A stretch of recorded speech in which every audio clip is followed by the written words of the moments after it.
हरि ओ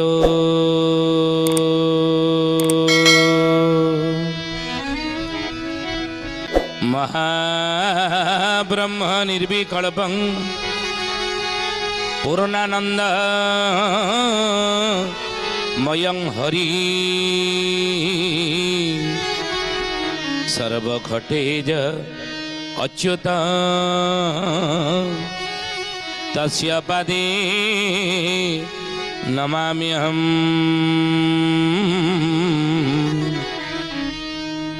तस्य पदे नमाम्यहम्। बोली महापुरुष अच्युतानंद जी की जय। सुधी जनी ज्ञानी गुणी मंडली आज अध्याय आलोचना को आपण मानक स्वागत जनाऊँ। आज मालिका वचनर आलोचना रे आमे आलोचना करिया को जाउछि। मीन राशि रे शनि थिला बेले ई समय संसार अनेक घटनावली घटियो बोली आमे आलोचना करिछे, किंतु श्री मंदिर रे श्री नीलाचल रे कौन कौन घटना गुड़िक ये समय घटवा को अच्छी बोली महापुरुष मालिका लिखिं। मीन राशि रे शनि थिबे 24 रु 27 मसीहा भितर श्री नीलाचल को त्रास करिब दमन। अच्युतानंद जाइफुल मालिका लिखि ना कि विदेशी बड़ देउळे पशिबे राक्षस बड़तकार जाइफुल लो कली शेष जे प्रहरे नहीं बड़ देउळ भितर हाण गोल हेब सेही बेलरे जाइफुल लो कली शेष जे प्रहर। आज देखो विभिन्न प्रकार योजना है श्रीमंदिर रे श्री बड़ देउल यात्री सुविधा पे केते कौन व्यवस्था है कि महापुरुष मालिका लिखिं ये कथा कहले हेले मध्य आग को बड़ देउल भितर चपन पशिवा को कई अटकई पारे ना। विभिन्न प्रकार सुरक्षा व्यवस्था थिले सुद्धा श्रीमंदिर भितर हाण गोल को कई रखी पारे ना। विभिन्न प्रकार ए ज्ञानी गुणी मंडली आलोकमाला थिले मध्य श्री क्षेत्र श्री मंदिर रे विभिन्न सुरक्षा थिले मध्य व्यवस्था करा जाइथिले मध्य महाप्रभुंकर पेजनला बिजुली पड़ाटा को कई रोकी पारे ना। बिजुली जिते पड़ब से जोगे कि प्रभु जीव श्रीक्षेत्र को छाड़ श्रीक्षेत्र प्रभु आपण छाड़ी आते श्री नीलाचल को त्रास कर दमन से बेलरे से दिन दमन जे मन रे बांधिब दारु ब्रह्म नेबा पई कलना करिवो।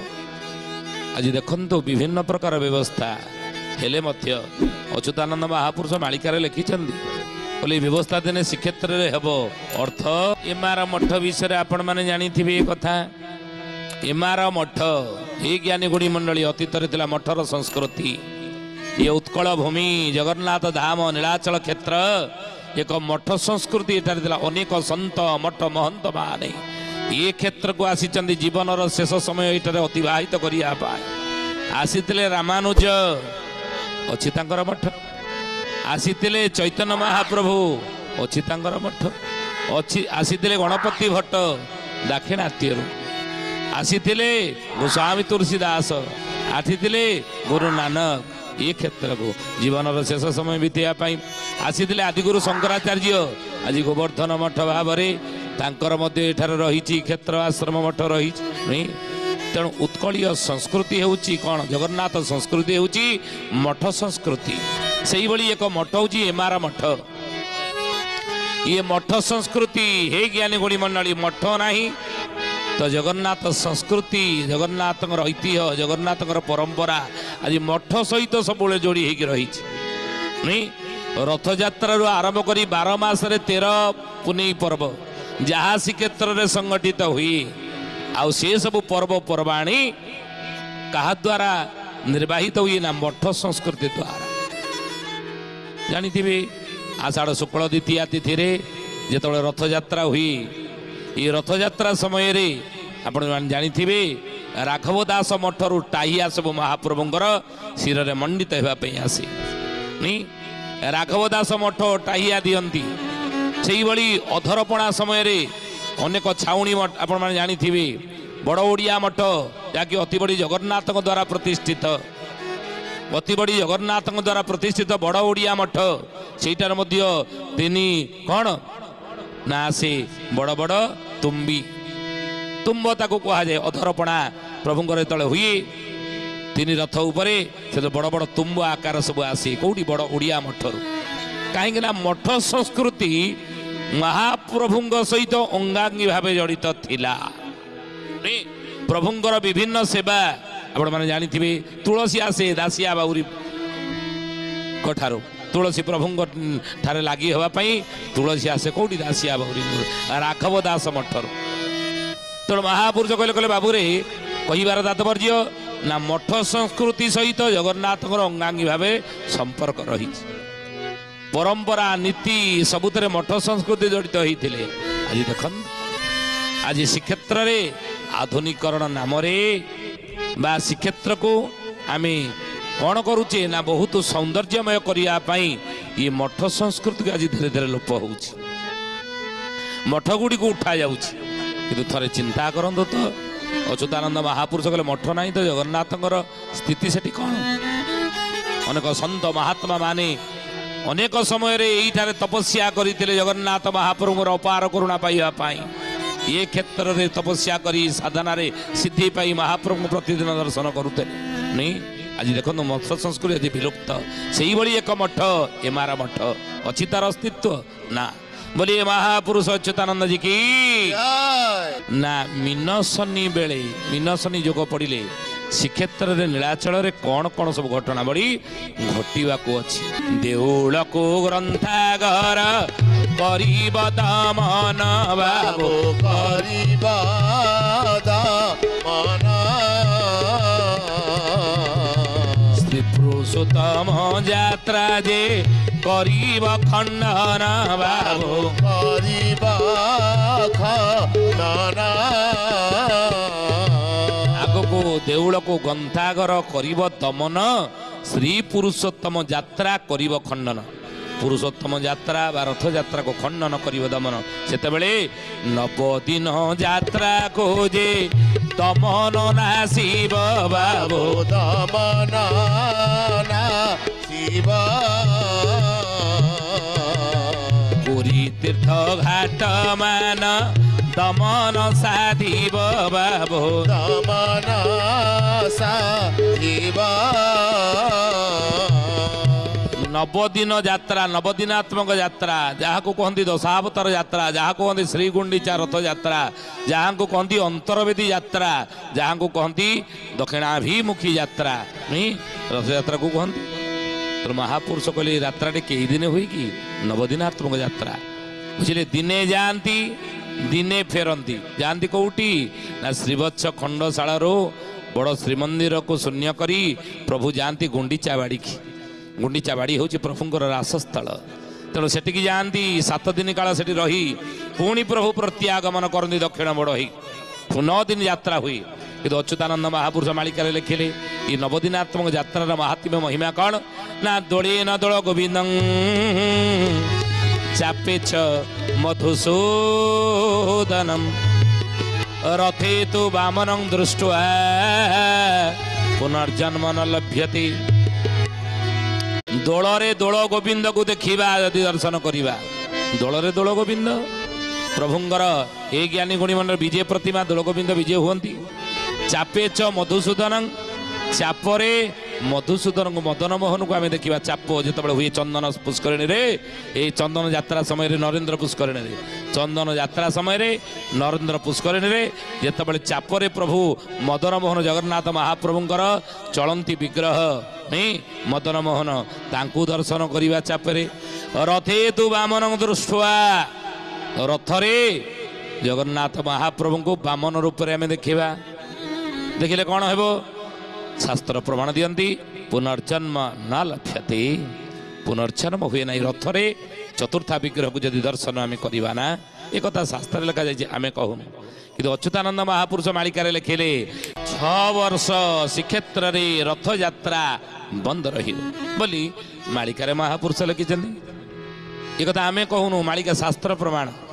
6 ବର୍ଷ ଯାତ୍ରା ଯେ ନୋହିବ ନନ୍ଦୀ ଘୋଷ, 9 ବର୍ଷ ପୃଥ୍ୱୀ ଦେବୀ ହୋଇବେ ମୌନ, ଏ କଥା ମାଳିକାରେ ଲେଖିଲେ ଜ୍ଞାନୀ ଗୁଣୀ ମଣ୍ଡଳୀ। ସେଇଥିପାଇଁ କହିଲେ 9 ଦିନ ଯାତ୍ରାକୁ ଯେ ଦମନ ନାସିବ, ପୁରୀ ତୀର୍ଥ ଘାଟ ମାନ ଦମନ ସାଧିବ। ଆଉ ଏ ସମୟରେ ଆଜି ଦେଖୁନାହାନ୍ତି ଅନେକ ଥର ଶ୍ରୀକ୍ଷେତ୍ରରେ ମଧ୍ୟ ଆପଣ ଦେଖିବେ ଶ୍ରୀମନ୍ଦିରରେ ଅନେକ ଥର ନୀତିକାନ୍ତି ମଧ୍ୟ ବନ୍ଦ ରହୁଛି। କାହିଁକି? ମାର୍ଜନା ହେଉଛନ୍ତି, କେତେବେଳେ ରକ୍ତ ଛିଟା ପଡ଼ୁଛି, କେତେବେଳେ କ'ଣ ଅସୁବିଧା, ରକ୍ତ ଛିଟା ପଡ଼ିବ ଯେ ରତ୍ନ ସିଂହାସନ କଥା ଆମେ ଆଲୋଚନା ପୂର୍ବରୁ କରିଛେ। ବାରମ୍ବାର ରକ୍ତ ଛିଟା ପଡ଼ିବା ଦ୍ୱାରା ଶ୍ରୀମନ୍ଦିର ବୋଲିକି କ'ଣ ଗର୍ଭଗୃହକୁ ମାର୍ଜନା କରାଯାଉଛି। ସେ ସମୟରେ ନୀତିକାନ୍ତି ମଧ୍ୟ ସେତେବେଳେ ବନ୍ଦ ରହୁଛି। ମହାପୁରୁଷ ଲେଖିଛନ୍ତି ମାଳିକାରେ, ମାଳିକାର ନାମ ହେଲା କ'ଣ ନା ଶିଶୁ ଅନନ୍ତ, ମାଳିକାର ନାମ ପଟ୍ଟା ମଡ଼ାନ ଲେଖିଲେ। ଶିଷ୍ୟ ବାରଙ୍ଗ ଆଗରେ କହିଲେ, କ'ଣ କହିଲେ? କହିଲେ ବାବୁରେ, ସେତେବେଳେ 9 ଦିନ ଯେତେବେଳେ 6 ବର୍ଷ ଯାତ୍ରା ରଥଯାତ୍ରା ବନ୍ଦ ହେବ, ସେହି ସମୟରେ 21 ଦିନେ ଶ୍ରୀକ୍ଷେତ୍ରରେ ନୀତି ବନ୍ଦ ହେବ। ନୀତିଟା ବନ୍ଦ ହେଇଯିବ, ଆପଣମାନେ ଦେଖିବେ। ଆଉ ସେତେବେଳେ ମହାପୁରୁଷ ମାଳିକାରେ ଲେଖିଛନ୍ତି, ସୁଆରମାନଙ୍କୁ ବାଡ଼ି ଘୋଟିଯିବ, ଛାଞ୍ଚୁଣି ବ୍ୟାଧି ପରାଏ। ସୁଆରମାନଙ୍କୁ ବାଡ଼ି ଘୋଟିଯିବ, ଛାଞ୍ଚୁଣି ବ୍ୟାଧି ପରାଏ। ଏ କଥା ମହାପୁରୁଷ କହିଲେ। କେତେବେଳେ? ଯେତେବେଳେ ନୀତି ବନ୍ଦ ହେବ ଶ୍ରୀକ୍ଷେତ୍ରରେ। ଏ କ'ଣ ସତରେ ହେବ? ସମୟ ଆଗକୁ ଅଛି, ଆମେ ଦେଖିବା। ସେତେବେଳେ ଶ୍ରୀମନ୍ଦିରରେ 4 ଦୁଆର ଖୋଲା କରିବି ମୁଇଁ। ଶ୍ରୀମନ୍ଦିରରେ 4 ଦୁଆର ଦିନେ ଖୋଲା ହେବ ବୋଲି ଆପଣ ଦେଖିବେ। ଏଇନା ସେଭଳି ବ୍ୟବସ୍ଥା ଏ ଜ୍ଞାନୀ ଗୁଣୀ ମଣ୍ଡଳୀ ହେବାକୁ ଲୋକମାନେ ବା ଭକ୍ତମାନେ ଆଗ୍ରହ କରୁଥିଲେ ସୁଦ୍ଧା ତାହା ବର୍ତ୍ତମାନ କରାଯାଇ ନାହିଁ। କିନ୍ତୁ ଆଗକୁ ଆପଣମାନେ ଦେଖିବେ ମାଳିକାରେ ଲେଖା ହେଇଛି, ଶ୍ରୀମନ୍ଦିରରେ 4 ଦୁଆର ଦିନେ ଖୋଲିବ ବୋଲି ମହାପୁରୁଷ ଅଚ୍ୟୁତାନନ୍ଦ ଜୀ କି ଶୁଦ୍ଧି ଜାନି ଜ୍ଞାନୀ ଗୁଣୀ ମଣ୍ଡଳୀ କହିଲେ। ମହାପୁରୁଷ ସେତେବେଳେ 22 ପାବଛେ ଜାଣ ରକ୍ତ ସୁଅଟି ବୋହିବ ଖର। ରକ୍ତର ସୁଅ ସେତେବେଳେ 22 ପାବଛରେ ଛୁଟିବ ବୋଲି ମହାପୁରୁଷ ମାଳିକାରେ ଲେଖିଲେ। ଆଉ ସେତେବେଳେ କ'ଣ ହେବ? ପତିତ ପାବନ ନ ରହିବେ ଆଉ ସିଂହ ଦରଜା ପାଖରେ। ସୁଡ଼ିଆ ମାନେ ଯେ ବହି ନେବେ ତାକୁ ରଖି ସମୁଦ୍ର କୂଳରେ। ଜୟ ଜଗନ୍ନାଥ ପତିତ ପାବନ ଓଡ଼ିଶା ବଡ଼ ଠାକୁର କଳ୍ପବଟବାସୀ ପ୍ରଭୁ ବ୍ରହ୍ମ ରାଶି କଳି କଳୁଷ ନାଶନ। ଶ୍ରୀ ବଡ଼ ଦେଉଳେ ହେ ଜ୍ଞାନୀ ଗୁଣୀ ମଣ୍ଡଳୀ ପତିତ ପାବନ ନ ରହିବେ ଆଉ ସିଂହ ଦରଜା ପାଖରେ। ଅଭିନବ ଇନ୍ଦ୍ରଦୁମ୍ନ ହେଉଛନ୍ତି ଦ୍ୱିତୀୟ ରାମଚନ୍ଦ୍ର ଦେବ। ଯେତେବେଳେ ଧର୍ମ ପରିବର୍ତ୍ତନ କରି ମୁସଲମାନ ଧର୍ମ ଗ୍ରହଣ କରି ହାଫିଜ କାଦାର ନାମ ହେଇଗଲା ତାଙ୍କର, ସେତେବେଳେ ତାଙ୍କର ଦର୍ଶନ ପାଇଁ ଶ୍ରୀମନ୍ଦିର ପ୍ରବେଶ ନିଷିଦ୍ଧ କରି ଦିଆଗଲା। ଆଉ ତାଙ୍କରି ପାଇଁ ସିଂହଦ୍ୱାରର ଗୁମୁଟ ଭିତରେ ମହାପ୍ରଭୁଙ୍କର ଆଜ୍ଞାରେ ପତିତ ପାବନ ମୂର୍ତ୍ତି ରହିଲା। ଯେଉଁମାନଙ୍କ ପାଇଁ ଶ୍ରୀମନ୍ଦିର ପ୍ରବେଶ ନିଷିଦ୍ଧ, ସେଇମାନେ ମହାପ୍ରଭୁଙ୍କ ଦର୍ଶନରୁ ବଞ୍ଚିତ କ'ଣ ରହିବେ? ନା। ତେଣୁ ବଞ୍ଚିତ ନ ରହିବା ପାଇଁ ଶ୍ରୀମନ୍ଦିର ସିଂହଦ୍ୱାରର ଗୁମୁଟ ଭିତରେ ମହାପ୍ରଭୁଙ୍କର ନିର୍ଦ୍ଦେଶରେ ଆଜ୍ଞାରେ ଏଟା ରହିଛି ପତିତ ପାବନ ମୂର୍ତ୍ତି। ଶିଶୁ ଅନନ୍ତ ମାଳିକାରେ ଲେଖିଲେ, ମାଳିକାର ନାମ ପଟ୍ଟା ମଡ଼ାଣ। କହିଲେ ପତିତ ପାବନ ନ ରହିବେ ଆଉ ସିଂହ ଦରଜା ପାଖରେ। ସୁଡ଼ିଆ ମାନେ ଯେ ବହି ନେବେ ତାକୁ ରଖି ସୁଡ଼ିଆ ଗ୍ରାମରେ। ବୁଝିଲେ? ତେଣୁ ହେ ଜ୍ଞାନୀ ଗୁଣୀ ମଣ୍ଡଳୀ, ଇଏ ଘଟଣା କେତେ ସତ କେତେ ମିଥ୍ୟା ଭବିଷ୍ୟତ ହିଁ କହିବ, ଆମେ ଜାଣିପାରିବାନି। ତେଣୁ ମହାପୁରୁଷ ସେଇଥିପାଇଁ କହିଲେ, ସେତେବେଳେ କ'ଣ ହେବ? ଶୂନ୍ୟ ରଥ ଆଣିକରି ନିକଟରେ ରଖିଥିବ, ଛପି ରହିଥିବ ଦିଅ ନେବା ପାଇଁ ନୁହେଁ ରାଜା। ବୁଝିଲେ? ହେ ଜ୍ଞାନୀ ଗୁଣୀ ମଣ୍ଡଳୀ, ସେତେବେଳେ ଚାରି ଦିଗର ଭକ୍ତମାନେ ଏଇ କ୍ଷେତ୍ରରେ ଏକତ୍ର ହେଉଛନ୍ତି। ଜ୍ଞାନୀ ଗୁଣୀ ମଣ୍ଡଳୀ ମହାପୁରୁଷ କହିଲେ, ଯେତେ ଭେଦ ପାଞ୍ଚିଲେ ମଧ୍ୟ ଜଗତର ନାଥ ଜଗନ୍ନାଥ ମହାପ୍ରଭୁଙ୍କୁ କୁଆଡ଼େ ନେଇପାରିବେନି କିଏ। ଏଇଠାରେ ରହି ଏଇ ଶ୍ରୀକ୍ଷେତ୍ର ଯୁଆଡ଼େ ଗଲେ ବି, ଅତୀତରେ ଅନେକ ସ୍ଥାନକୁ ଯାଇଛନ୍ତି ପ୍ରଭୁ ନୁହେଁ। ଚିଲିକାର ଗୋସାଣୀ ମନ୍ଦିରରେ ରହିଥିଲେ, ଗୁପ୍ତରେ ପୂଜା ପାଉଥିଲେ, ଏବଂ ସୋନପୁରରେ ପାତାଳି ହେଇକି ପୂଜା ପାଉଥିଲେ। କୁଜଙ୍ଗଗଡ଼ରେ ମଧ୍ୟ ସେଠାରେ ପୂଜା ପାଉଥିଲେ କୁଞ୍ଜ ବିହାରୀ ଭାବରେ। ନେମାଳ ବଟରେ ମଧ୍ୟ ବ୍ରହ୍ମ ସେଠାରେ ଗୁପ୍ତରେ ରହିଥିଲା, ପୂଜା ପାଉଥିଲେ। ସେଇଭଳି ମଧ୍ୟ ଗଞ୍ଜାମ ଜିଲ୍ଲା ଆଠଗଡ଼ରେ ମଧ୍ୟ ଅସ୍ଥାୟୀ ଦେଉଳ ଭାବରେ ଶରଣ ଶ୍ରୀକ୍ଷେତ୍ର ଭାବରେ ଆଜି ପରିଚିତ, ସେଠାରେ ପ୍ରଭୁ ରହିଥିଲେ। ଅତୀତରେ ଅନେକ ବାର ଜଗନ୍ନାଥ ମହାପ୍ରଭୁଙ୍କୁ ନେଇଯାଇଛନ୍ତି, କିନ୍ତୁ ପୁଣି ପ୍ରଭୁ ବଡ଼ ଦେଉଳ ଫେରିଛନ୍ତି। ତେଣୁ ଏଇଠାରେ ଆଗକୁ ରହି ସାରା ବିଶ୍ୱକୁ ମୈତ୍ରୀ ଏବଂ ଶାନ୍ତିର ବାର୍ତ୍ତା, ଧର୍ମର ବାର୍ତ୍ତା ପ୍ରଭୁ ଏଇଠାରୁ ବାଣ୍ଟିବେ। ବୁଝିଲେ? ମହାପୁରୁଷ କହିଛନ୍ତି, ସବୁ ଭେଦ ମାନ ସବୁ ହୋଇଯିବ ବଣା, ସବୁ ଭେଦ ଯାହା ଯିଏ ଯାହା କରନ୍ତୁ ନାହିଁ, କାହିଁକି ପ୍ରଭୁଙ୍କୁ ନେବା ପାଇଁ କାହାର ଭେଦ ଏଠି କାମ କରିବ ନାହିଁ। ଆଗକୁ ହେ ଜ୍ଞାନୀ ଗୁଣୀ ମଣ୍ଡଳୀ, ଏ ଜଗନ୍ନାଥ ଧର୍ମ ବିଶ୍ୱ ଧର୍ମ ହେବ, ଜଗନ୍ନାଥ ସଂସ୍କୃତି ବିଶ୍ୱ ସଂସ୍କୃତି ହେବ। ସମସ୍ତ ସାରା ବିଶ୍ୱବାସୀ ଜଗତର ନାଥ ଜଗନ୍ନାଥଙ୍କ ନିକଟରେ ମଥାନତ କରିବେ, ଇଷ୍ଟ ଆରାଧ୍ୟ ଦେବତା ରୂପେ ଗ୍ରହଣ କରି।